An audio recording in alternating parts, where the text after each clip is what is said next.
You are very welcome to episode 40 of The Voices of Boyle. Florence and I would like to wish everyone a very happy St. Patrick's Day and thank you again for continuing to listen to the podcast. In this episode, we have Bernie Carty, who kindly invited us into his gorgeous little cottage to record his story. Bernie tells of his times working for 15 years on Achill Island, along with various other locations around the UK and Ireland. Bernie was also instrumental in his involvement in restoring the windmill up in Elphin. From his experiences in the gin factory to participating in St. Patrick's Day parades across Ireland and even New York, Bernie's storytelling will keep you on the edge of your seat. For this episode, we also have a guest co-host, Tony Conboy, who was kind enough to help me set up this episode as he knew Bernie for a number of years. So again, I hope you all had a wonderful St. Paddy's Day and enjoy this episode.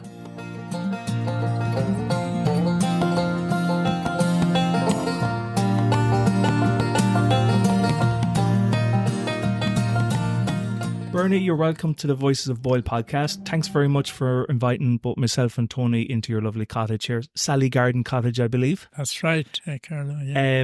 So to kick things off, Bernie, maybe can you tell us a bit about your childhood, where you were born, and what were some of your early memories back in those days? Well, I was born it was the parish of Croghan, and it's between the house I remember being born in is between the Four Province and Malani's Cross on your way to Croghan. And we went to school to Croghan. We were a poor family. My father was a herd on the land there, and I suppose we had a free house. And I went to school to Croghan. I remember having to bring a sod of turf to the school, and the master came up with a great plan one time to bring a stick. So everyone started bringing a stick. But of course that became a cropper because we were taking them out of farmers' hedges on the way on the way to school. And they used to have big long sticks, and there was no way of cutting them. And the master put the stick up the chimney and let it burn down.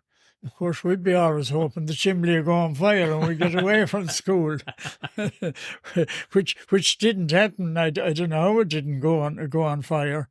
People used to bring loads of turf to the school then in those days, and we'd get off to go out and put it into a shed.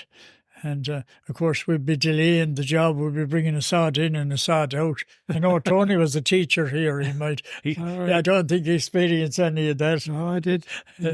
He had a stick, but he had it for pointing reasons, I remember. Tony, wasn't it? He had pointing stuff out. Who was your teacher at that time? He was a Master Moran from Bohero. His wife was a teacher in Bohero. Master Morton was teaching in Croghan and his wife was teaching in Bohero. All right. And we had been upstairs. There was two schools, you see. You were upstairs and you came down to the master. I think actually one of the pupils I remember, he was just finishing school. P.J. Shanley, sadly, he passed away there lately. I remember he was at school in my time just finishing up. And I kept going to school anyway, and then at 14 and a half, I left school. I left school shortly after 14, about 14 and a half. And in the meantime, you see, my father was a herd on the land, and there wasn't much out of that, and only getting a bit of work on farmers. So there was a company then bringing people over to England, McAlpines and Wimpys. They paid your way over. That was the only way that people could go those days. So he went over with them, and he was working in England. And he was working in England for about 12 months, and he came home. And he went down visiting a neighbour. He was home for a month, and he went down visiting a neighbour and across the fields. And as he was leaving the neighbour's house, they noticed that he fell. And they followed up and they got him dead up in the field. And he was brought into our house on a donkey and Carty and across the fields and laid out in the house. And we had a very bad house because the roof of the room had fallen in. It was a thatched house and we were only living in the kitchen. So my mother was left with two of us. My brother, who was only 8 years, and I was 10, and very little pension, and she had to go out to work. And of course, I went off as well, and I went down to a place. Well, during I was working earlier. I could be working 10 or 12 years. I used to go into a man in Crahan there, Sonny Lowe, and they used to keep the dinner for me. But then I'd be helped to clean out the stable and bring in the cows, and I could milk and I could do everything at 12 or 13. I learned all the farming and helped them sow crops and save turf and everything. I had everything off in that line. Qualified in farmer. I was a small farmer, as they do say nowadays. And then my mother had to go out to work. So she went into work, and she got work in Boyle and in various places, and she worked in the barracks in Crahan, cleaning jobs. And you had to cycle to all those places. And So from here to Crahan then on a bike, Bernie, how far is that? We weren't here at the time. We weren't here. We were here. in the other house, which wasn't a great house. It was on the road on the road between Malani's and the 4Ps. On that road. It's not there now. It's not to be seen now. And this man, Isaac Hall, he was from Crahan, and he was married to a sister of Willie Rose from Boyle, who had the garage there in Boyle. And he used to always say to me, "Mother, you let him go to me when he's 14, Well, I had worked around with a lot of farmers and doing bits and pieces. Everyone wanted you. So you were qualified. So you were willing and cheap anyway. And he will let him come to me when I'm 14. So I went down to this house. I went into Knockvicar. Irona House is the name of it. And it was owned by a Tom Griffith at the time. Now, Tom was an ex-vet. He had a lot of bottles and things, and I don't know how high up in the veterinary business he was. But he himself and the Halls made a deal, and they went down and they stayed and to run the farm. It was in a lovely place overlooking the Shannon, and it was near a lake there called Oakport Lake. And a lot of people used to come to Tom Griffith for cures for animals. It was mostly red murden and red water and all those type of things. And he wouldn't charge them anything. It was all bottles. And the only thing he wanted was that they come back and let him know. So my mother, anyway, was determined that I wasn't going to be farming all my life, and she saw an advert in the paper where it said, priest recommends or looking for a house buy. And it was down in County Armagh, and she wrote down a letter to me to come up that she wanted me. So there was a bike there that I used to use to go to various things. And I come up and didn't know what, and she said, "This priest is coming to collect you and bring you down.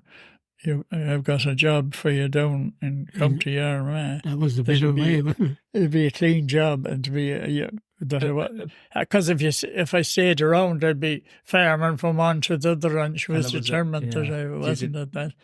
So the priest came up all the way as Father Murphy from White Cross in County Armagh, and brought me down. Oh yeah, he came here to the house, and I kicked up hell. I said, I'm not going, I didn't want to go. I was settled down in Irona, and we used to be out fishing and everything, and I got to know the people around Crusna and around all that in Knockvicar. And it's a big break for a young fellow. What age were you at, Bernie? About 14, was it? 14, when you left, yes. About 15, about that time. Yeah. About 15, yeah. So they're going to school now till they're 23 or 24 or 25. Yeah. But he says, anyway, I'll go in, he said, and I'll stay in Boyle tonight and I'll come back tomorrow. He says things could be a bit more settled. So I decided anyway that it was unfair, not to go, and I decided to go. I went off with him and spent a few months down there. Travelled around a lot, and as we were up to Dublin and various places, and there was confirmation in the area, and Bishop Dalton, who was a native of County Mayo, Claremorris, was the bishop, and he came to have confirmation in the parish where I was in Whitecross, and after the confirmation, then they all came back to the parish priest's house, and the bishop was in the care, and I was in the care, and there was just the two of us. So he was asking me who my PP was. It was a Father Galooly that time, and he did great work on Crahan. He rebuilt the church. So years later, indeed, I saw Bishop Dooley walking on the beaches down in Achill. His sister used to go down and have a holiday home in Achill. But from there, then the priest, then he used to change people very often, and he says to me, "I've got a job for you now." He says, "It's unfair keeping you here, and I'll it's." Oh yeah, he put an advert in the paper. The same as my mother, he wanted to get rid of me. But priest recommends boy, and this man in Achill Sound answered it. Michael McLaughlin, Achill Sound, and he said he's taken you. And sure, I kicked uphill. I didn't want to leave there either. Right. But anyway, he drove me all the way to Dublin and left me at the train. I'm sure I was going to go. And I came down on the train, and it was late at night. Well, I had been well acclimatised. We stayed in hotels, and I served Mass actually in the Pro Cathedral in Dublin. There's a lot of altars around there, and there's young fellas going in mad to serve Mass. I said, I have my own server here. And I served Mass in the Pro Cathedral, or I served Mass in the Pro Cathedral. That's right. And I came down then on the train to Boyle, and I was so acclimatised at that time to go, everywhere. So I arrived in Boyle, and it was late at night. And I said, I don't know how we're going to get out home. And what did I do? I went in and I stayed in the Rockingham Arms. Right. And everyone was stunned and shocked. Why didn't I go? We were very friendly with Frank Regan and his family in Marion Road. So I could have gone up to them. Right. But I was so independent. That I went in and stayed in the Rockingham Arms. Treated yourself a little bit. And I went to the pictures in Boyle then. I got a lift out the next day. Sure, my mother was stunned. Why did I waste the money staying in the Rockingham Arms? We haven't hardly any money. Yeah. And the man in the Rockingham Arms, I know, porter, I suppose he was. He said, you haven't stayed here since, Anytime we used to meet him. Yeah. But it was something. But that led to the Achill. Heading for Achill. I didn't know where Achill was or anything, but there was a lot of brochures in the Rockingham Arms, and I discovered Achill was an island. So I found out how to get to Achill. Then there was a guard in Ballymean. Padden was his name. He was from Belmullet. You can imagine with a name like that. And my uncle was friendly with him. So he says, what you do is you go over to Frenchport. You get on the bus in French Park and you go on the Ballina bus to Foxford. You get off in Foxford and you get the bus for Achill. It comes back from Ballina. Okay. It was going from Achill to Ballina. There's a man on by the name of Mick Lynch. No more than yourself, Tony, who was mad into football. It was football. Everyone to go on the bus.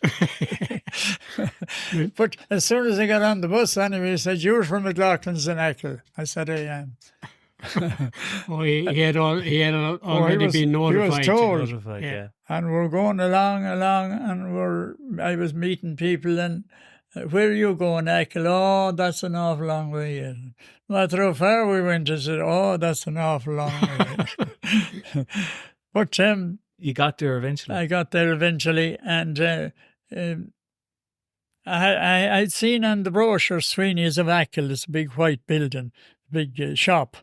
And suddenly out of the darkness I seen this Sweeney's of Achill, this white building. And I said, we're landed.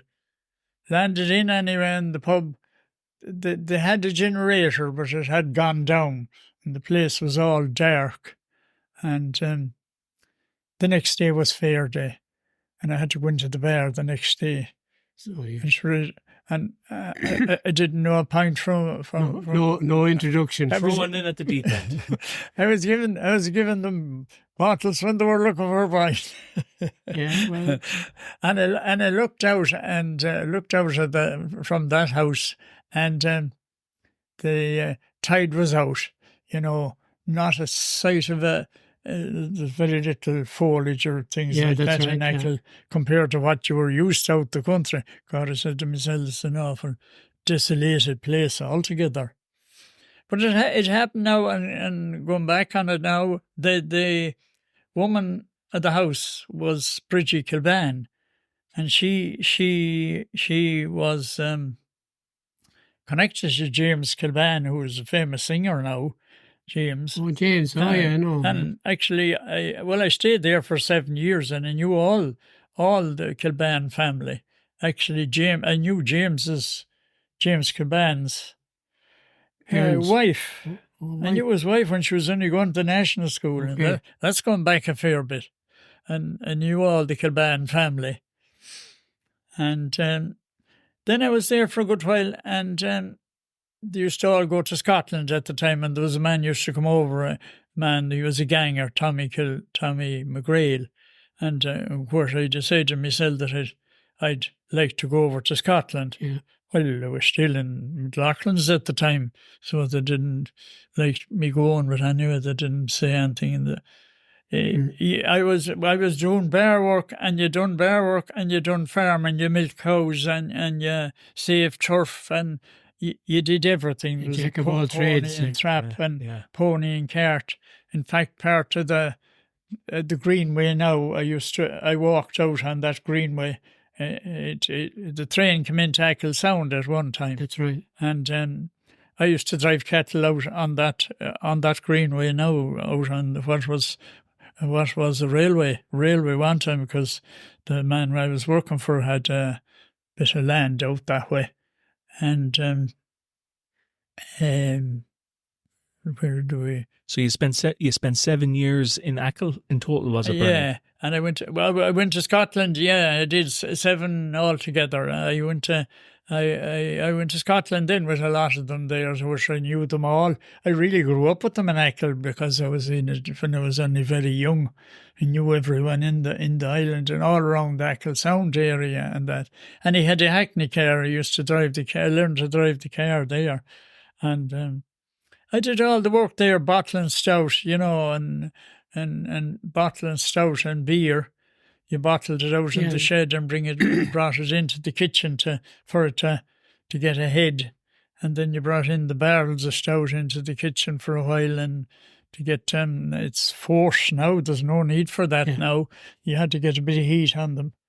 And he used to bottle 5 naggin bottles as well. And he gave them for, they'd bring them when they'd have people cutting hay. Of course, all the hay that time you had to cut it by, you'd have 2 or 3 cutting with a side. And then I went to Scotland, and we were over in Maybole in Scotland. And,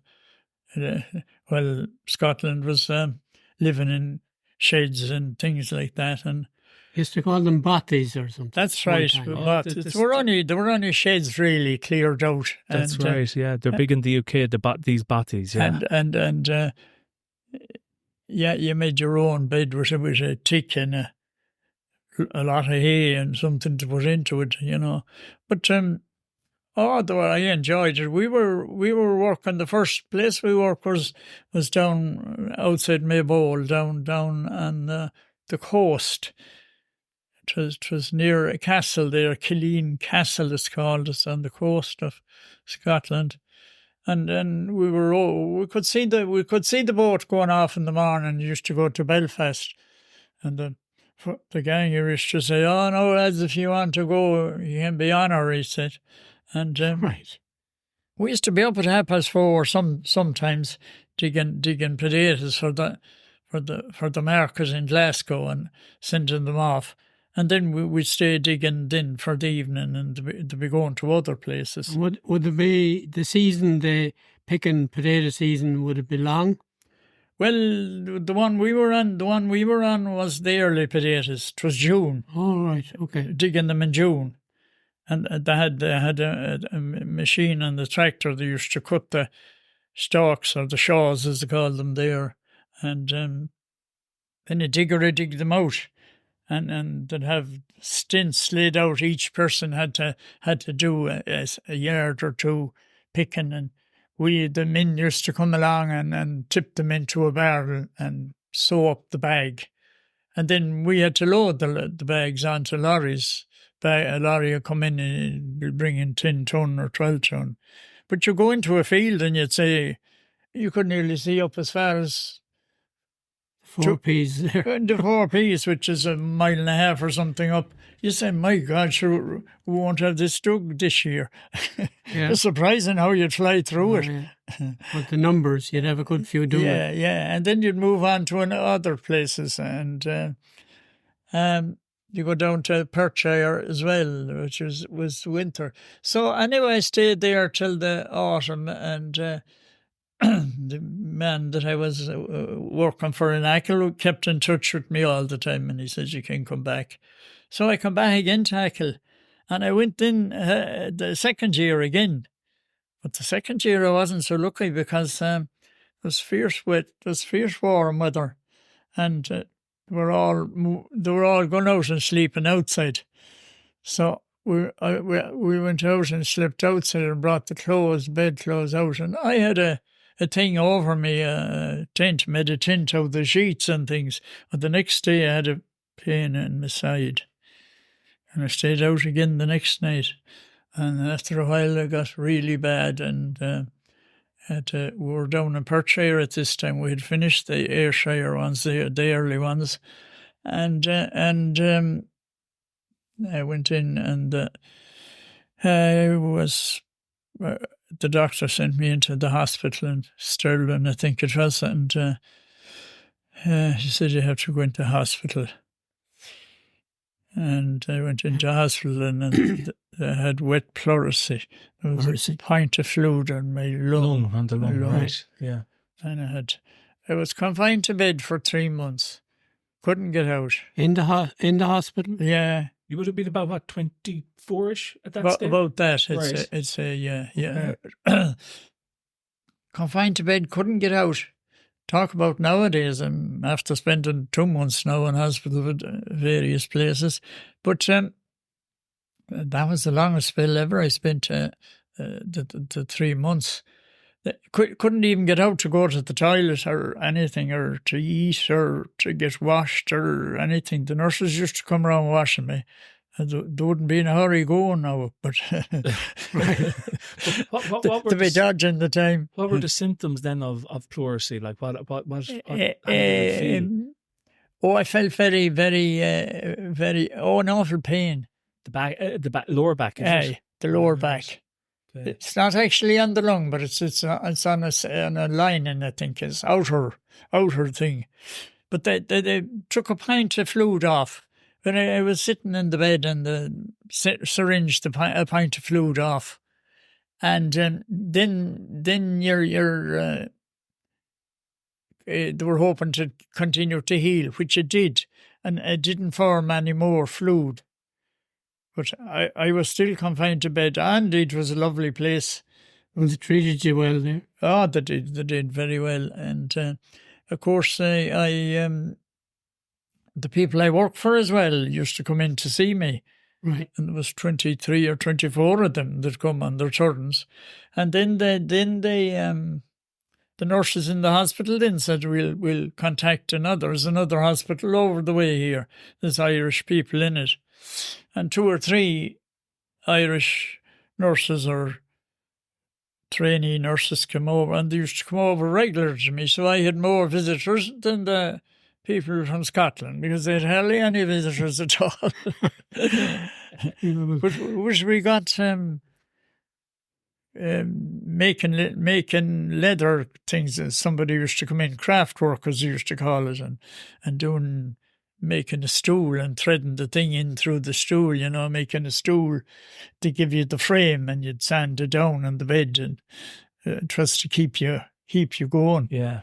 And they were doing physiotherapy there too. It was the Bridge of Erin Hospital. It was outside Perth. And it was used during the war. It was a lowish building. There was 2 young lads as well in with the same thing, pleurisy. They were only 17 or 18. They were not younger than me. And did you get stronger then eventually before you left? Oh, I felt great all the time. Oh. Once the fluid was taken off, you were... Was it an immediate relief then? It was. Right. It was straight away. And there was no, I was feeling perfect, you see, all the time, and there was nothing more to be done with me. But I was getting an injection every day, and I was getting then a tablet. Oh, the injection was streptomycin, I suppose, that's known in the medical. Famous, yeah. That was for bacterial infections. Infections. Maybe still used. It was TB. It was TB. Right. Still used. Yeah. Oh, indeed, I lived through the TB period as well. Did you? I did, yeah. Right. And you didn't get any... Survived, yeah. Yeah. Survived. I was in the height of it. But I won't say anything about that. Anyway, but... where did you go after after you left that hospital? As it happened, I had relatives over there. And I had relatives down in Maybole as well. Second cousins. And I used to visit them. And then in Perthshire there was more second cousins, and they used to come in to see me. Mm. So then they discharged me then, and they said that I'd have to come back in a month's time to get an X-ray before they send me home. So I went back out to those cousins out in McNaughton's out in outside Perth, and the man was a manager on a farm. He used to be milking 25 or 30 cows, which I thought was an awful lot that time, considering I started off only milking 1 or 2. He'd be up early in the morning, but he was the sole farm manager, and then he'd be in the evening and get them out again, bring them in again in the evening. And I spent a month there with them, and I came home, and I was attending Dr. Kilgallen, I think. Okay, so you came home to Boyle then? Banamine, yeah. I come home here to Boyle. It was a big blow to my mother, of course, just to get a letter and to say that you were in hospital. And of course, she never wanted me to go anyway in the first place, as none of the parents do. Yeah. But it was a full year before I was allowed back to work. Right. For pleurisy, sure, nowadays I know a man had pleurisy and he was given out hell because he was a week. And he said you were very lucky being a week. Common, yeah. You don't hear. I don't hear pleurisy much these days. No, not now. Yeah. You might have pneumonia. I suppose it'd be much the same. It's a pneumonia. It could be on the 2 lungs. I think that's double pneummonia, isn't it? Double pneumonia. This was only on the 1. Right. But anyway, I kept in touch with the man in Achill. Achill was kind of my home there in Midlachlan's, and he invited me down for a week, and I went down, and he said, "I've got if you're interested," he said, "I got another job for you, and a cleaner job. It was in a place called Achill Head Hotel in down at Kiel. It was owned by a man by the name of McMonaghan from Donegal, and he built it up as a small. So I went down and I got the job in that hotel. In the Achill Hotel. It was in the bar and all that, and it was at the end of the season. It was in September and that, and I was there for a while, and this man used to come in on a Sunday night. There was pictures. He built a cinema and all there in Achill, which is a great achievement. John McMonaghan was his name, and he said he just happened to say to me, "There's a job there going with Major Freer up in the mountains there." Major Freer, as he was well known, he was very well known in Achill, and I said, would it be worth going for it? Too bloody true, he said, and he used to put it first. Would you be interested? God, I said I would. He said, I'll bring you up after closing time. So I went up and we met this Major Freer. And the woman that was working for her was a cousin of Father Horton, the late Father Horton, whom I followed up on scrapbook collections. We'll hear more about Father Horton, Monsignor Horton. Yes. I see him over there. He's on a DVD. Yes. Yeah. DVD. So I went up anyway and I got the job. And it was driving the car. He was the son of a famous man, was he? He was the son of Sir Peter Freer, who was a famous surgeon. He was a Harley Street surgeon eventually, but he wrote an awful lot of books. And he's honoured now in the Galway Clinic. The Freer unit is the name of it, which I think is a great thing myself. But I took very little heed on that when I was in Achill. A lot of visitors used to go up. He kept a guest house, and he kept two girls, and he always kept two because it was up on the side of a mountain. And then I was driving the car. Well, he had a cow as well, lived independently as well. He didn't believe in anything. He wouldn't have television or radio or anything in the house. But he was a poet and a writer and all that, and all the literary people used to go. He knew Oliver Gogarty and Lady Gregory and all them. Right. They were his knew them, and they all had passed on, and he was left. But everyone would say, "Oh, yeah, you'll have to go up to see the Major." He had 400 or 500 books in the library, and they could go in there to the library and they'd be there for hours. But he always said that his son was a Harley Street specialist. So reading through that little article there, he achieved an awful lot in his time, and all the books he wrote. Yeah. I don't know, could you get any of those books nowadays or not? And how long did you spend with him in that Freer? I spent 7 years with him. Yeah. And it was a famous house as well, because prior to him going there, Paul Henry, the landscape artist, who put Achill, indeed mostly Achill in the West, on screen, and made the West of Ireland famous. The scenery of it, which is spectacular. If you're there all the time, which I was, you get great cloud formations and everything in Achill. And Paul Henry was, and it was it was also the home of Captain Boycott, who was notorious in the West of Ireland. But he was there a while, for some time anyway, but he had another house further on. Now this house, Currymore House on Crowhan Mountain, far up on the mountain there, is it's within walking distance of Kimbay, which is now world famous, I think. One of the voted one of the nicest beaches in the world. That's right. Right. Stunning. I was within walking distance of that for 7 years. And then this the Brendan Gleeson, Killian, that film Banshee. Banshees of Inisherin. That's was right. Filmed on, a part of it was filmed on Keene Bay. Yeah. Oh, I know every inch of Achill. Yeah. You know, having spent 15 years. Was it 15? Yeah. between the Wow. couple of sessions. Yeah. Eight at Achill Sound and seven in Currymore. Right. So I knew Well acquainted. we had the use of a car then as well. He, you know, as it was so isolated and hard to get people to. We had the use of the car to go to dances and things like that, and go to church. And he'd always insist he didn't follow any religion himself as such.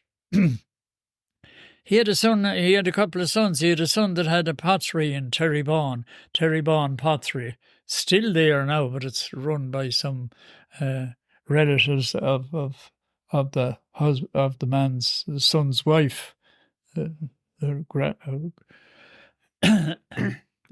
Where was your next? Did you leave Achill then? Yeah, I did. Well, I was going out to the girl in Achill for a good while, too long, I suppose.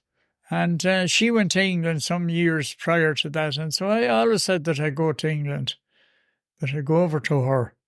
And I left Currymore. In the middle, in the end of November. Actually, that on the occasion that I was going was a sad occasion as well. It was the time Kennedy was shot in 1963. 63 is right, in November. And I went over to London. But I had a brother over there, Warwick, who's died since. And I went over there and made contact with her, and he brought me around for a bit, and I got going myself and got a job down in Gordon's gin factory, Tankery Gordon's. They were making, well, they were putting out gin, and the section I was in, they were filling gin into barrels and exporting it or sending it somewhere else, I suppose, to be diluted down. It was 100%. There was a gin. I remember being in that area around where a gin factory. There was a North Circular Road or something, and there were a lot of those kind of things. And I worked in a pub as well, and a fella came in, and his job was tasting gin, a gin taster, and it was Gordon's gin, because Gordon's gin was a superior gin. Yeah. So what a great name! Great name. Great job. Well, he didn't work for a while. He didn't actually swallow it all. Yeah.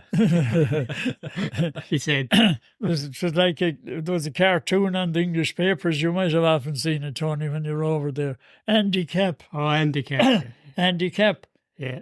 And the mirror. He never got a job. And his job was three kilbinder. He could never get a job at that. And if he'd be watching for the pub to open. Yeah. And as soon as it opened, he was out the door, and there was a neighbour in one day, and he put her flying. And the wife said, "Florrie, serves you right to stand so near the door coming up to opening time." So was that Andy Cap? That was Andy Cap. That was a play on words. A famous cartoon, and I think it was the Mirror newspaper. I don't know. Well, he's probably not in the jet. No, I wouldn't think so. In the jet. Wouldn't think so. They were in the pub, and they were in the pub. I used to always playing darts. They were in the pub, and someone shouted, "Women and children first." And he got the dartboard and fired it out the door. He said, "This is not going to be burned anyway." That was more important. And he was like the gin taster. Yeah. But where did you live in London at that time? Or I lived off the Holloway Road. Oh, yeah, that's way over, 29 Jackson Road, just off the Holloway Road. Oh, I know that area. I was with the gin company then for a good while. Indeed, they were lovely people. They were all very nice. And the customs and excise were there and all, as well.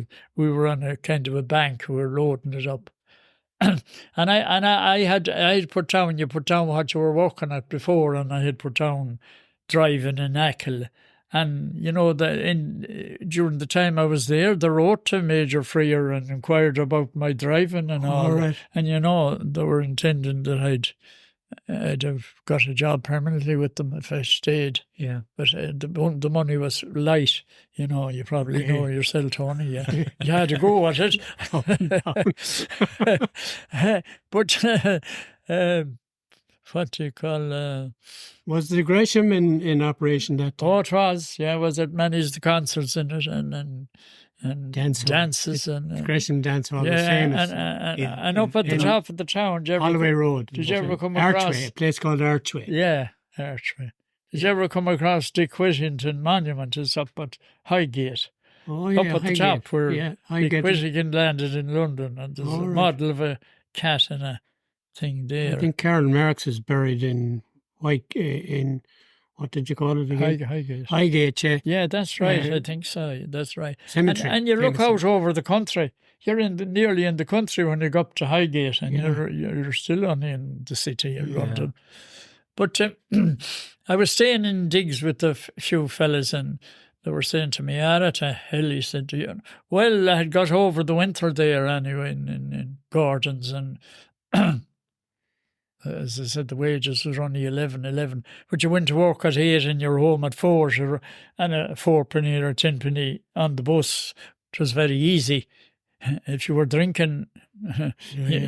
Yeah, a few of them stopped off on the way home. Like, thankfully, I wasn't drinking, but they were saying, you're wasting your time there, come out with us. So they applied, and they were working for Taylor Woodrow. It was out in a place called Hoddesdon, out in Hertfordshire. All right. It was... you were going out on the truck, so... a man used to collect us, and Paddy McMahon, he was from Clare, and he was fierce economy with the petrol, and he used to put in so much petrol into the car, and he'd say to do so many mileage, and the next thing you'd be going along, and the next thing... What the hell is wrong now, he'd say. Oh, she's out of petrol, the dolls. He probably didn't tell you how fast or slow to drive, which would be... Oh, it should have done so much, he said, It was really rimming it going down to the dirt. But they should have done so much mileage and it didn't. They'd be going out to work in the morning. What work were you doing out there? Cables, was it? Well, the building was nearly over. It was they were putting in turbine jet engines into a power station. Okay. Actually, they were the same engines they put into the jets. All right. On the roars of them when they got going. Rolls Royce. Yeah, they were converting the power station. It had those water towers, and all that. And it was a lovely place, and we used to go out in the morning and get Paddy McMahon to pick us up at 7:15 or 6:30 or sometime like that, and be there for 8 o'clock, and then work till 6, and to be evening before we'd be home anyway. But you wouldn't work Saturday or Sunday maybe. Sometimes you would. You get a... Oh, yeah, overtime. That was when we start off with Taylor Woodrow. And then when that job finished, then I was transferred into the city of London. I worked down in the city. And how many years did you spend in London then, in total, Bernie? I spent 7. 7 was sort of my term every... Yeah. It's been 7 years. My time is up. 7 years in London. Well, during my time in London, I got involved in a lot of things. Yeah. You're involved in was it some Gaelic? Yeah, Conran na Gaeilge. Yeah, I went down to the Irish Centre, which is in Camden Town. That's right. I know, were you ever in it? I was, yeah. And first person I met was a man, I knew him as John Healy. He was from Achill. I knew him when he was only going to school, secondary school anyway. And, known as Sean O'Healy. And he said the first thing he asked me, would I go to a meeting where there was Bishop Casey was addressing a meeting. He was over the Irish that time, and he was doing something for the housing association. Yeah, I he had a didn't great go to- reputation with the immigrants in London. I think, he had. Bishop He Casey. had, yeah. But I didn't go to that anyway. And then, I got in the Pioneers. Then he was in the Pioneers. He said to join the Pioneers and go to meetings and all that. And they used to have socials every Sunday. And we get on a coach, 20 or 30 of us, and go out the country, and there'd be a dance, a social, and come back then, and maybe the next Sunday you go to another social centre, and you met up with a lot of people that way. You began helping with organising of concerts and so on. That's right. That was later on. Okay.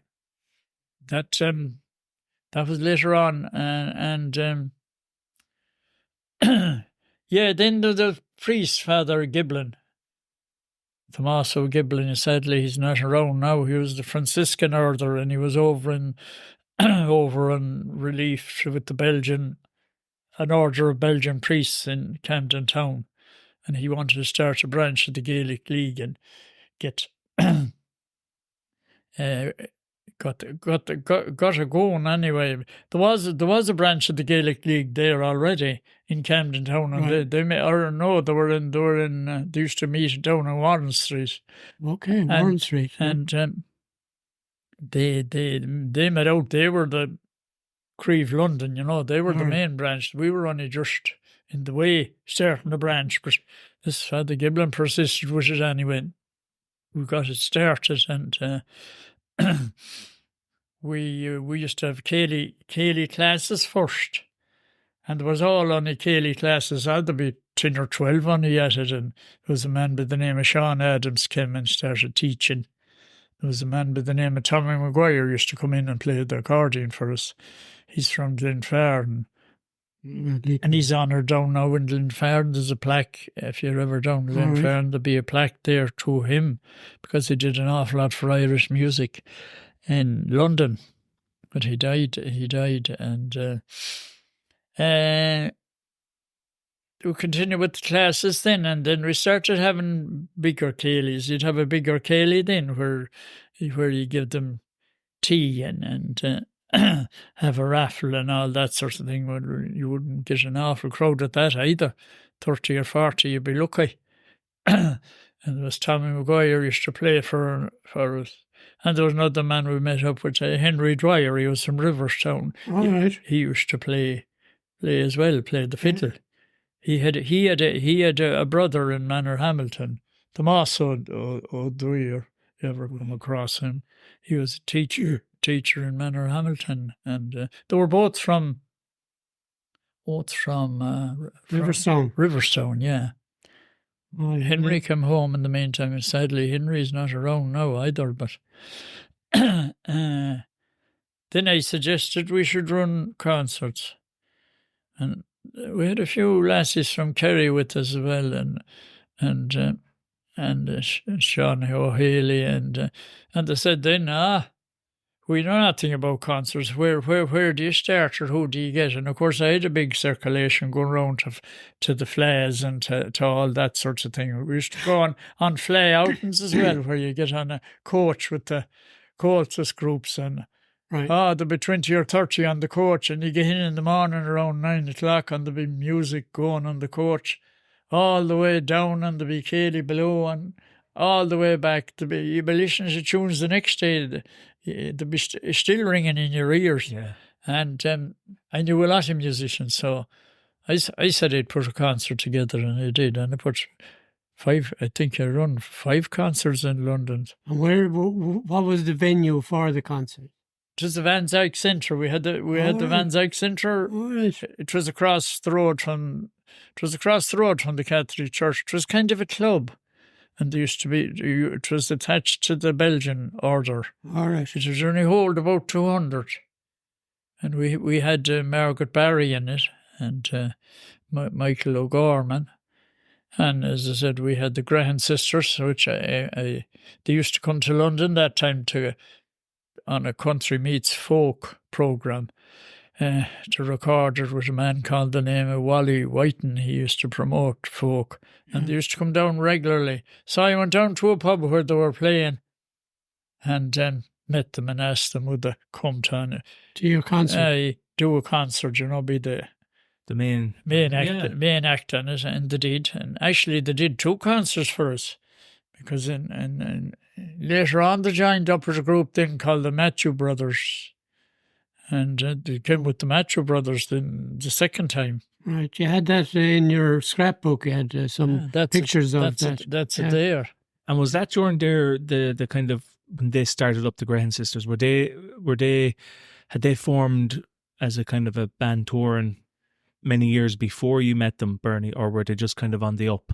Oh, they had. They had. I think there was a concert in the Albert Hall and places like that. So they were well established. Yeah, they were established. The fact that they were on this program, this BBC radio, I'd say they were well known and established. They were down in, I'd say, was it Manchester or down? Manchester, they became their base later on. Yeah.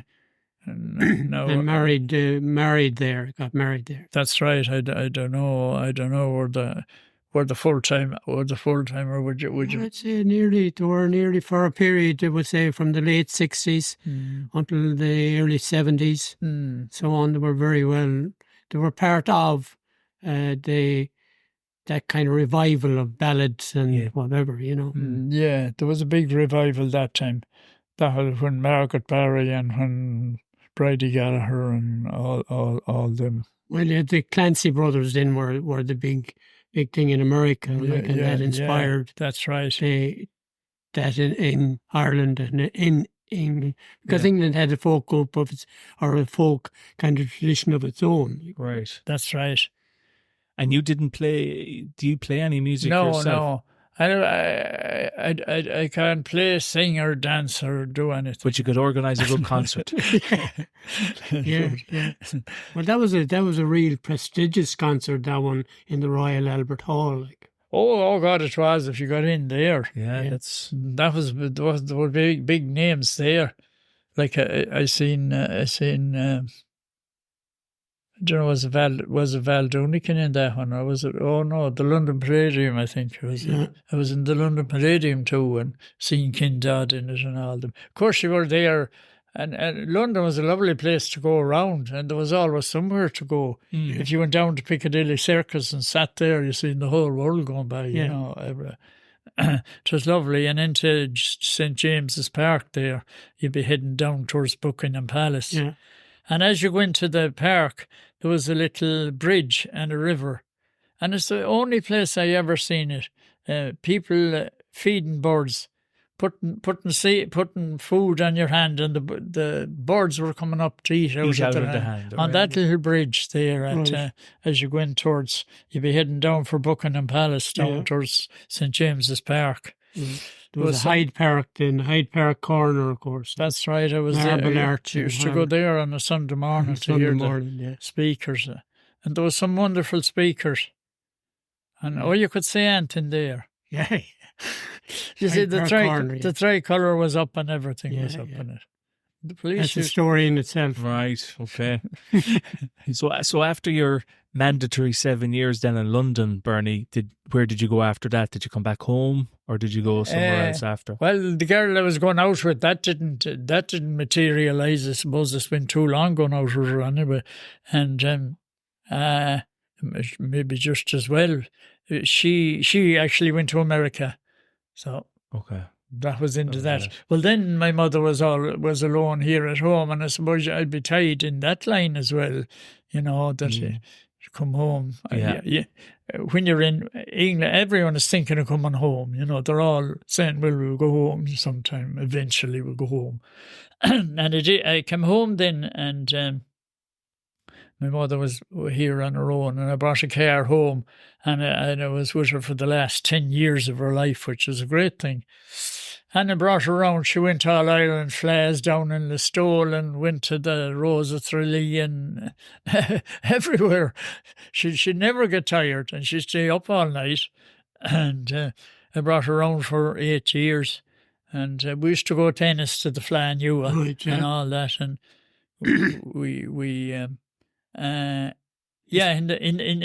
when I came home, I had very hard to get a job, because once they heard you were in England, they didn't want to know. Oh, really? They were, yeah, because you could be unionised and you could. Right. They were building that hotel out the Carrick Road that time. All right, the Lockheed. No, the Gilmartins. Aye, yeah. And in fact, it's knocked now. It was an awful pity. Oh yeah, it was pity it was knocked. And that would have been in what, the 70s, 80s? Yeah, well, they'd have come around 70, yeah, 63 to 70. I was in England, and I come back and got a job with John McGrath. Forest Park Hotel was Forest Park Hotel. Yeah, that's right. I got a job with John McGrath. You remember he was making fireplaces? Yeah. I went to school with his sons. Is that the same McGrath? No, it was John McGrath out the Carrick Road. Yeah, where the buildings are, the derelict buildings there. You know. Wasn't that the McGraths though? They were from Longford originally, no? That's right. You're right. Yeah. They still have a business. Well, he moved to Longford. I think it is the same McGraths. Okay, sorry. To be a son.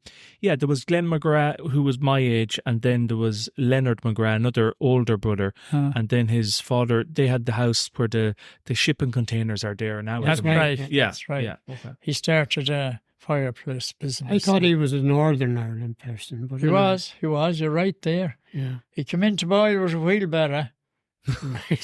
He was a kind of an interesting individual. I know that. Well, okay. And then that's another story. Did you get a job in the big factory outside Sligo? Sligo, yeah. I think after that I got a job. No, it wasn't. No, it was before the McGrath's job. Yeah. I got the job in Sligo with the SNE. I got a job first through myself and my mother were down in Sligo, and I was always looking for something. And I met this man on the street, and he was going out with Lassie and Ackle. He married her. She was Kevlahan, and he was a shop steward in Sligo. Callahan was his name, Tony Callahan, I think. And I said to him that I knew him he used to come to Ackle on holidays, and it shows contacts are helpful. But I said, I'm looking for a job. He said, I'll see. And he arrived out here about a week later, and there was no phone that time. He drove out from Sligo, and he said, would you start with the ESB on Monday? I said, I would. So I went down and I got a job with the ESB.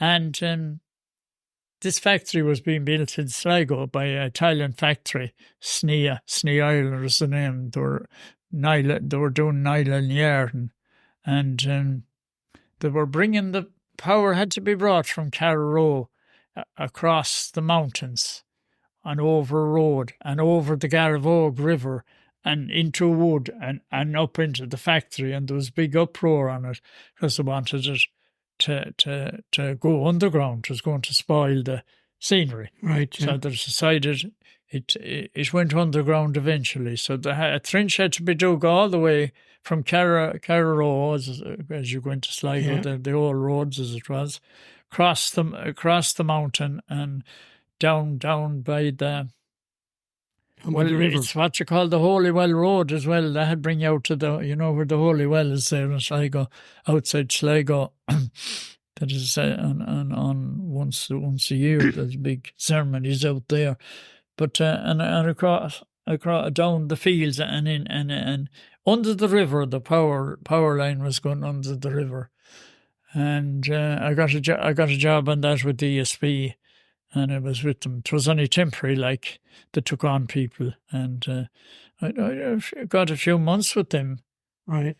So that job ended anyway, and then there was nothing doing, and there was a lot of meetings and things that time for trying to get people to work. And there was this meeting, and I applied to the SNE Ireland for a job, and they didn't answer it or anything. And then there was a meeting in Roscommon, and this fellow was sussing out what people could do, and he says to me, there's a factory there in Sligo.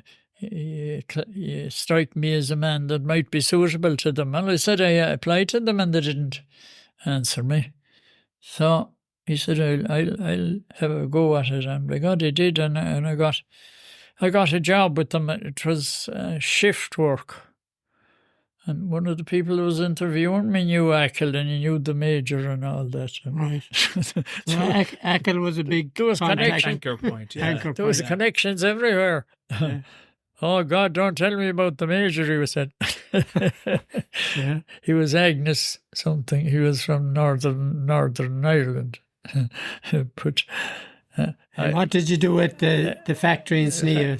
The factory in Snea. It was shift work. You did 4 to 12. You did 8 to 4, 3 of them, and 4 to 12, 3 of them. And round the clock. 12 to 8, round the clock. The job I got was in water treatment. It was out in the wood. It was out on my own in the wood, and it was treating the water going up from the river. It was pumped in from the Garavogue River, right, and pumped up to the factory. Now, there'd be one man on the shift. During the day, there could be 1 or 2 more extras around doing things, but at night, there was only the one. So you had to wait for the man to come in, and he didn't always turn up. He'd ring at 10 to 12 and say he couldn't come in, and you were stuck there for the night, right, after doing your 8 hours. That wasn't too pleasant. No. They were demineralising the water, and you had to treat it outside and wash out tanks. There was acid and caustic soda and acid and all that sort of thing you used in it. And how long did you spend at that, sir? I spent another 7 years. Yeah. Very good. But it's coming to the bigger ones. Yeah, all right. But I'd always thinking of leaving it, you see, and going. And then the job came up in Carrick-on-Shannon, water and sewage treatment. Right. Applied for it. And you were qualified for that? I got it straight away. Yeah. Because no one knew anything about treating water. Right.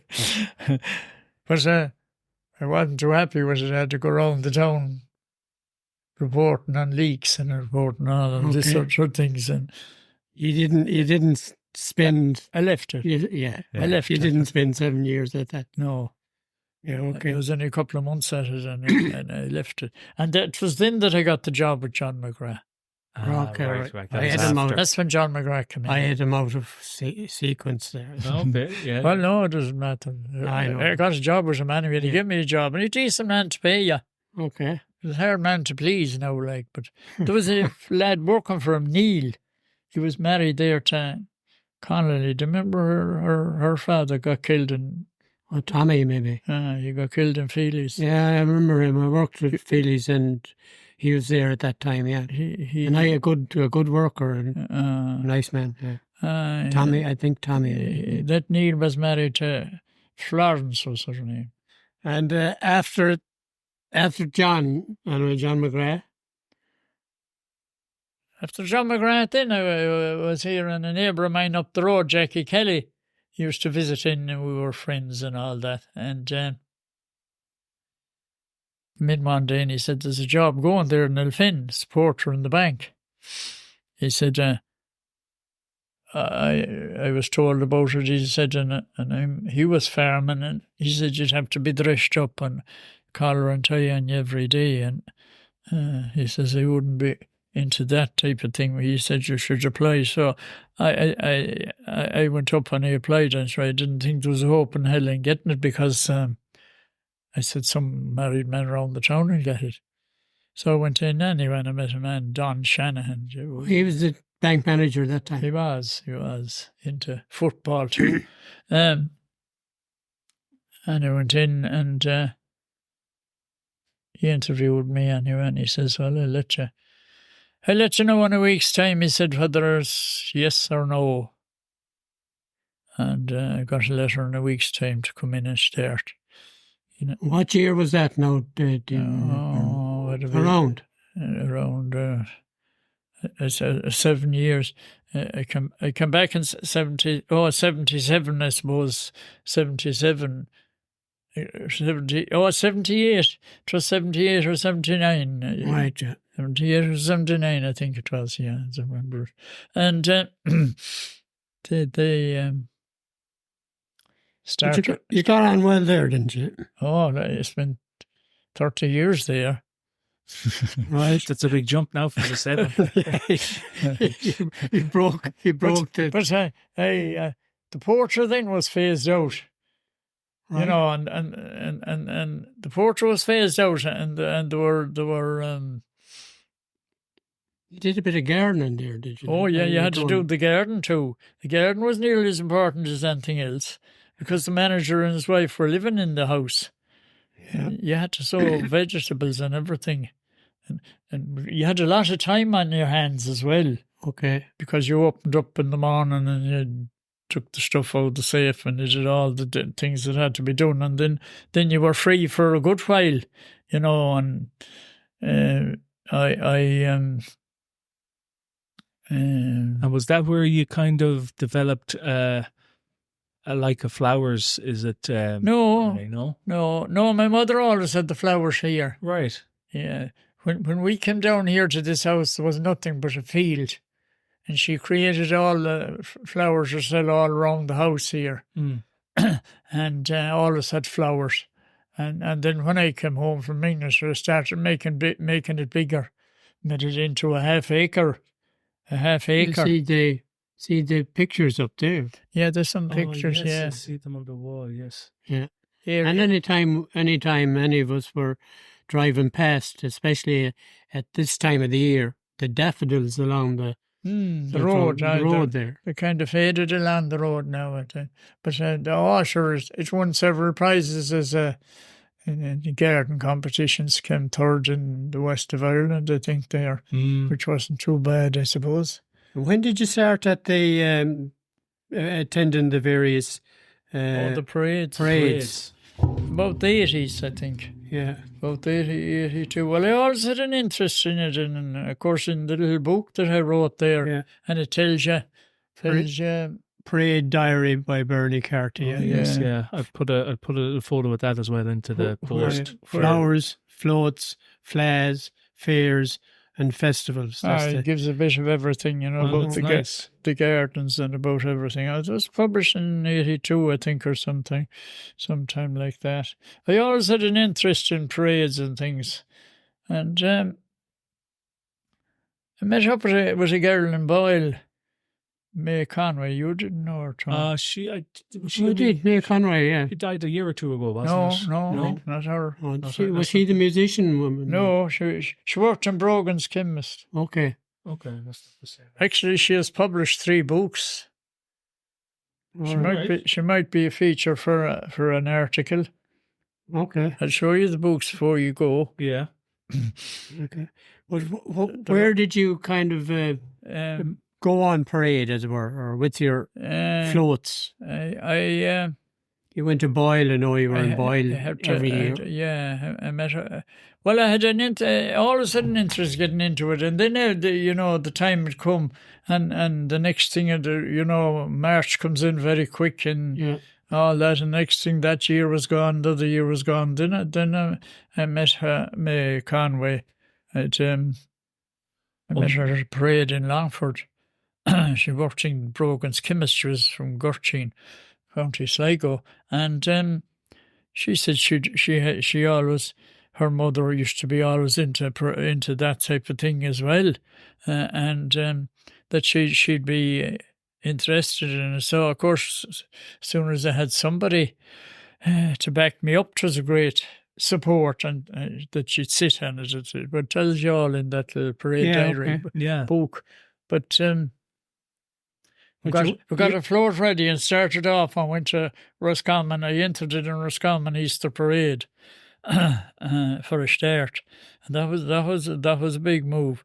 I won a prize on the very first day that we went out, and then I was determined then to see if you see a float going through the town, a lovely thing, and you never see it again, I was determined that to be recycled and used again. Right. And so I recycled it again, and we went to Carrick-on-Shannon, and we won a prize there. It was a Minister for Hardship and Festival of Weeds. Festival of Weeds was the name of it. Richie Roon was in the news that time. Right, that was famous, yeah. On the television. The Minister for Hardship and Land Pilot was. Yeah. And there was a fellow from Northern Ireland reading this poster that I had. I said, "You'll come to that festival." "Oh, it'll be held this year," was the name of it. It was very little detail. "It got to be hard to know when it's on," he said. "It'll be held this year." That's all it was down. You can give any date. It's like Frank Kelly had he had one about the shin kicking competition. You'd be kicking shins, and then it'd stop. And maybe a month later, you could be going down the street and give someone a kick, and you start it again. And 'twas ongoing. It got great value out of it. Frank Kelly, did that Frank television. Hey. Yeah, Richie Roon and all this kind of stuff. He was great. Well, I was basing them on that. And then, we went to Ballinasloe that year as well. Right. And we won a prize there too. Okay. It was amazing the first year out to win so many prizes. But the most famous one that you mentioned to me once was you went to New York. Oh, yeah. Well, before that... Yeah. I'll show you that now in a minute. Before that, we done the Dublin Parade. All right. St. Patrick's Day Parade. Yeah. Okay. And that was a fair achievement. You were moving up in the world, really. to get into it. There's a lot of red tape to get into it too. You had to be cleared by Garda vetoed, and you had to be cleared. Dublin tourism had to be indemnified that nothing had fall off your float while you were in the parade. And the insurance company gave me the clearance on that.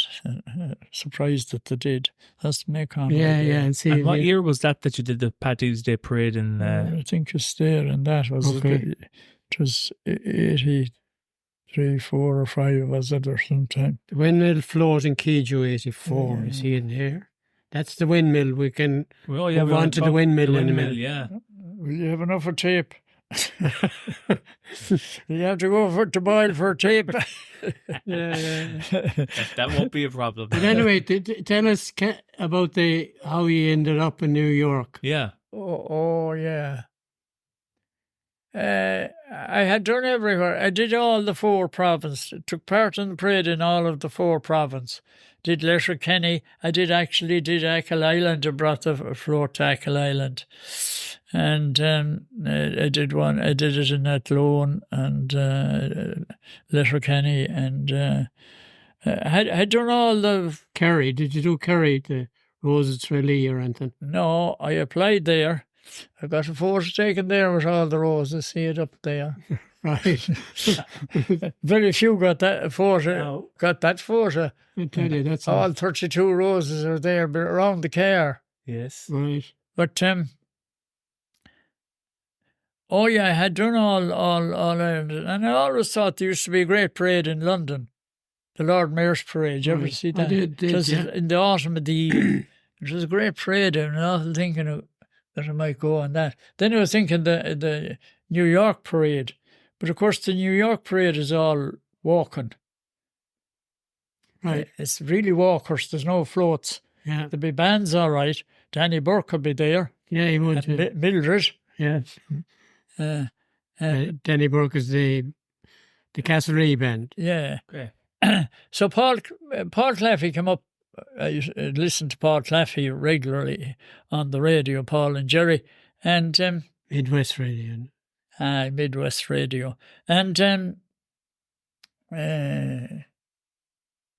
were talking about cutting turf. People were saying, I never seen turf cut. And so Paul, of course, always dwells on some of those things, and he decided to have a day cutting turf. He'd have a big audience in America. Right. Right. Yeah, and they had a day cutting turf in at the airport, at Knock Airport, and there was a shotgun crowd, and all the roads were blocked and everything. Should there be holy hell if anything happened? But so many came to see this turf cutting, and they were all saying, and then they were saying out in America, the people in America, well, we never seen turf cutting, could you not bring turf out here and cut it? And of course, Paul sussed it out anyway, and we all went as volunteers. Yeah, I paid 2,000 to go out, and a lot of people would pay a lot less if you went the ordinary way. But you had to bring your support. Attached cottage. Attached cottage. Yeah. Right. And a small. You didn't fly now, did you? Did you go by ship? How the hell do we go? Oh, we did fly. Okay. We did fly, but what happened was all the stuff went out in containers. Okay. Yeah. Out ahead of you. Yes. Right. That's the display I had out there. Okay. She's actually she was living down the road that time.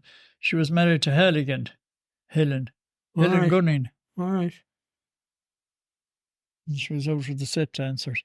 Twas, Where is that picture taken? that's taken New York, Yonkers. All right. And then there was a part down in Manhattan. There was a kind of an Irish field, as it were. Well, Yeah, this was the one Pat Leffy brought out, the first one, Yonkers Raceway. Okay. It was held in Yonkers in the Raceway. All right. That's written in the back there. New York, September 1994. Yonkers Raceway. The day on the bog. Beat the Pete. It was called Helen and Bernie. Well, the show bands and everything were out in it. All right. So that was a real promotion from Midwest radio people. Oh, it was. And it was an awful gamble. Oh, It was an awful gamble, going out. And Riverstown Agriculture Museum, they came on board and they brought out machinery. Right. There was a man by the name of David Carroll down there. David brought out a thresher to put the thresher into the container. But to get the turf, you see the big bank, that's after it's over. It's over there now. That was the day after. Big bank of turf. Yeah. And sealed it up and put it into a container and brought it over. And they were able to cut the turf there. And in the container? No, on the outside. What? Take it out and then cut it there. Right. And you were able to have the raw turf there. And then they brought the other turf that you could foot, and they had the fire and they were making tea and the bog and the whole setup. And did you get much of an audience? Oh, there 25,000 or something like that, I think. And what year was that in again? 94. 94, right. Yeah. Okay.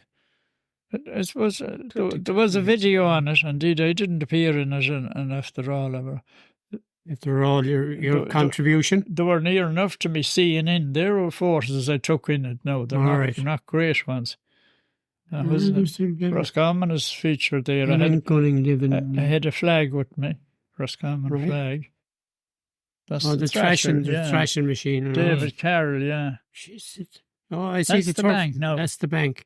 The turf. Yes, yeah, I saw that. Yeah, Well, it's great to get a piece of turf that stayed together. Yeah. And who would be supporting you as an individual? You yourself? Nobody, myself. So self-funded the whole lot. No, but just to be there on your own with your float and whatever. Over there, I was gaining nothing by it. Yeah. That's it there now, and there was I had a lot of stuff around it. And you drew poster on it. Plenty of interest to your... Oh, yeah. A lot of people from Elphin that I knew, and they're all very helpful to you. Okay, the people over there would have been helpful to you, when you meet. The Irish over there. Well, so they turned it into almost... Well, there were show bands as well, Brendan Shine and all, a lot of the big show bands were over. That's it, going through something. Yeah. Flanua, 1989. That's going through. I remember that. Bringing all that down to Innis was a big undertaking. Yeah. Well, fair play, like for doing something like that, because as you said, it was on your own. Oh yeah, it was. It's a lot of effort. There's no profit out of it. Yeah, exactly. But and so you only mentioned there about a windmill float. Now that's obviously something got to do with the Elphin Windmill. Is there some link there, Bernie? Well. At the time there wasn't, because it hadn't been mentioned or at all at the time. But the ruins were there. But I was on several tours when I was in London. I went to Holland and Belgium and all them countries. And of course there's windmills everywhere there. And they all dress up in the costumes and they're hanging around and you take their photos and all that. And I always had an interest in windmills. And I had a model of a windmill then here. I had it out in the garden there and it was working away. And there used to be all pulling up, looking at it, that it was, and then when I was in Elphin, I got involved in a number of things in Elphin, promoting Daffodil Day and all that. It's been 30 years at that, and the windmill in Elphin that started, and then I wrote an article on it, a dream to create Elphin as a windmill town, and. That has happened. Yeah, that is definitely. Yeah. When did that get restored to what it is now? How long ago was that the windmill that's there now? It was opened in 96. Gabriel Byrne came to open it. I think there's a photo. Gabriel Byrne, an actor. Yeah, okay. There's a photo of it over there. Actually, Gabriel Byrne's mother come from up the road there, up above Caldera Graveyard. She came from there. Okay. And I suppose she went to Dublin. She wasn't burdened in. She was, what was she? But and then I got involved in it then, and of course I was working in the bank there at the time anyway, and I was on the site, you might say, and any time that anyone would be coming, they'd be sent down to me, And I did all the publicity on it, even though I left school at 14 and a half with no education. I don't know how. I wrote all the articles. I wrote every single scrap. And I used to send articles out to the Roscommon Herald, the Roscommon People, the Leitrim Observer, and the Western People. Michael Cummins was a great contact for me over in Mayo, and John Duggan and Paul Claffey and all them, And we had several interviews over there on the radio with them.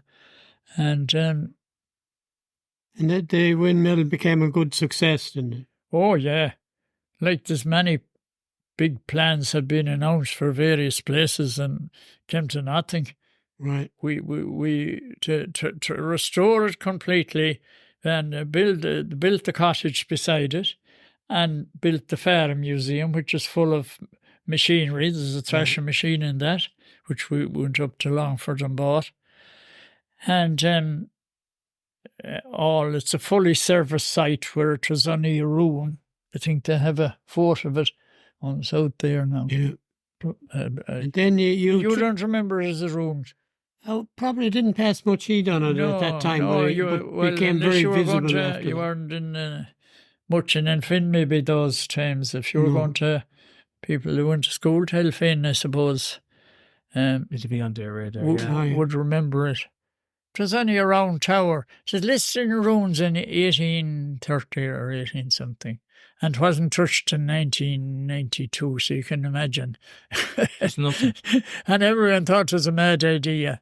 How in the name of God can you do anything with that? Yeah. Just shows, though, like how it can be turned into a great attraction, really. Yeah, sure. It's only one of about 6 in all of Ireland. Is that all? There's another one in Blennerville in Tralee. Probably everyone knows about that. Yeah. There's one in Ballycopeland in County Down, and there's one in Tecumseh in Wexford. That's what's hanging there behind the door. I see it, it's thatched. Yeah. And there's 2 in Skerries in Dublin. So that's all really of that particular type. Yeah. The Elphin one is the only one in the west of Ireland, and it's also the only inland one. They're all on, more or less on the coast. And then you told me you planted a tree there. Oh yeah, that's right. We planted a tree. And it was a long time. That's the. I took that photo. I took that photo before we went near it. So this was 1992.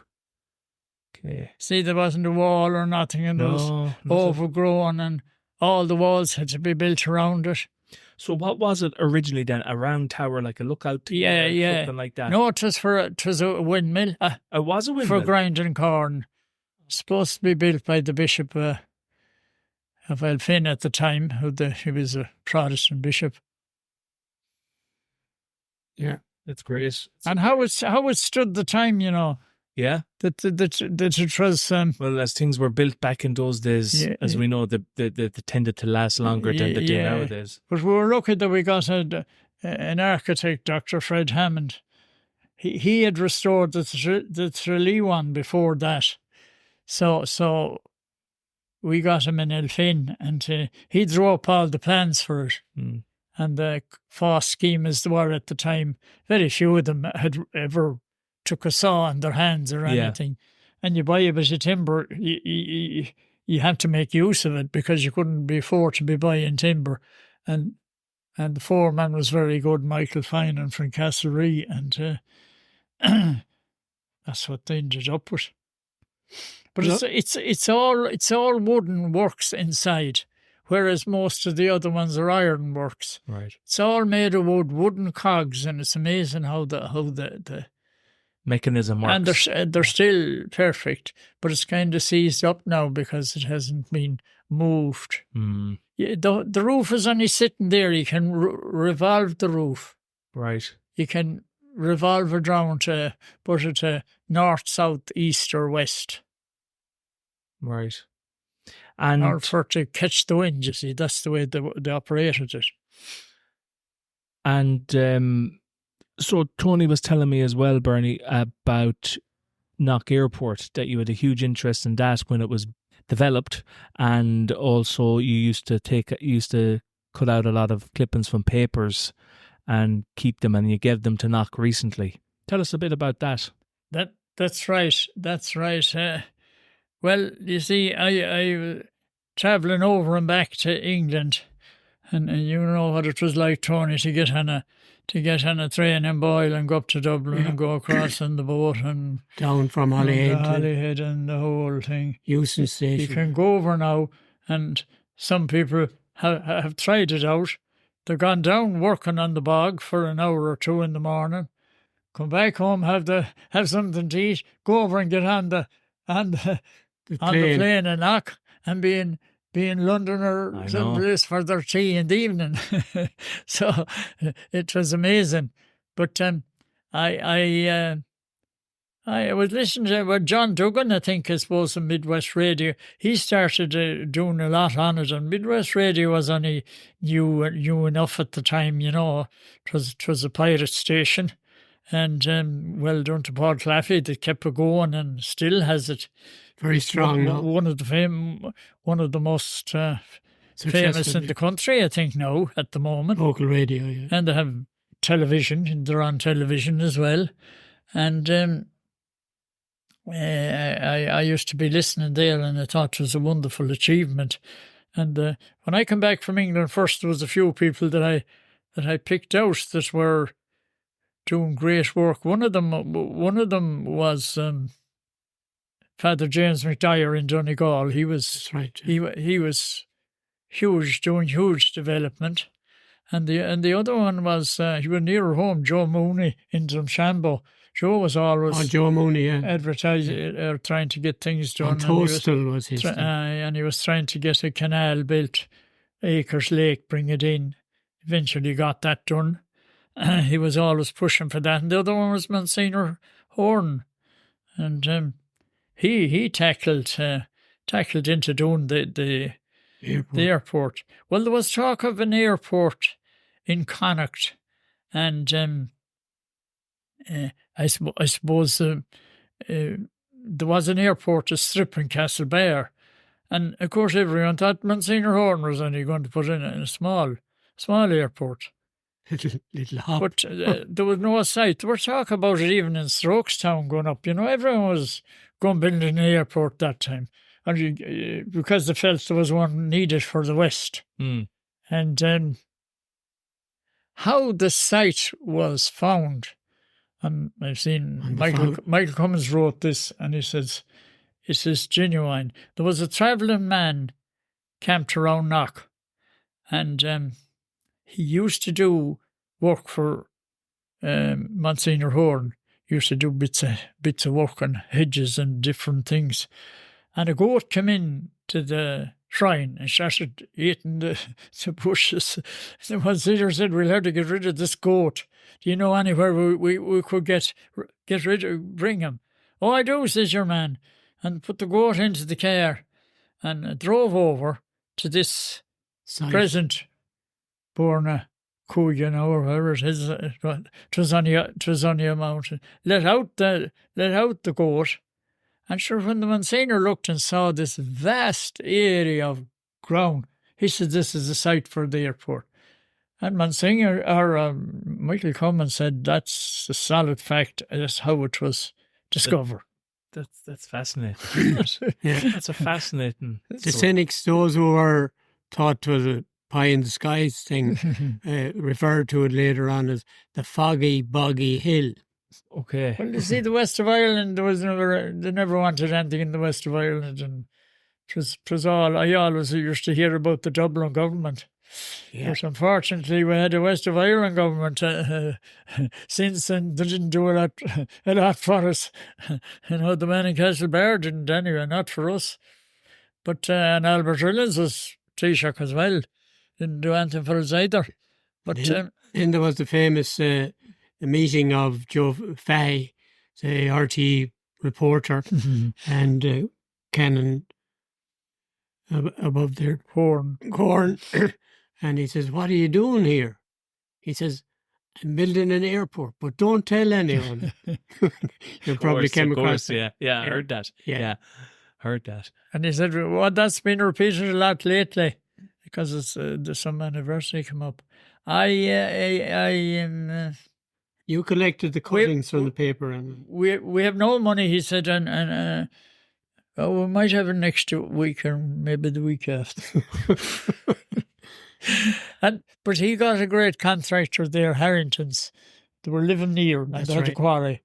That's right. And Harrington was working there, didn't know whether he was going to get paid or not. But it made him as well. But he kept going. Oh, it made him in the finish. Yeah, in the finish. He was famous. But he had the stuff on site, you see.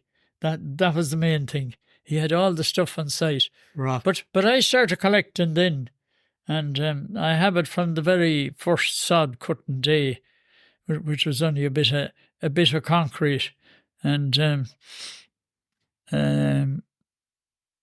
you brought it over to the authorities in Knock Airport. I did. I brought it over to the well, they were looking for something. They were looking for things, has anyone any information on it when anniversaries came up on that.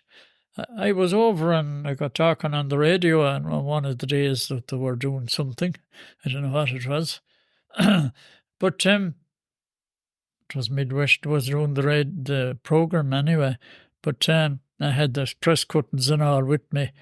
And I brought them over and they were over there for a couple of months. I suppose, lucky I've got them back again. But you were doing, so you brought them over, and obviously they were delighted to see all these cutouts from years gone by of the development. Oh yeah, they were. And I don't know what to do with them, but they had them for a long time. And well, they would have copied them, I imagine, and have them on file. It was up to them to copy them anyway. I don't know what to do with them. There was a young lad there that was very interested in it, but then he left. And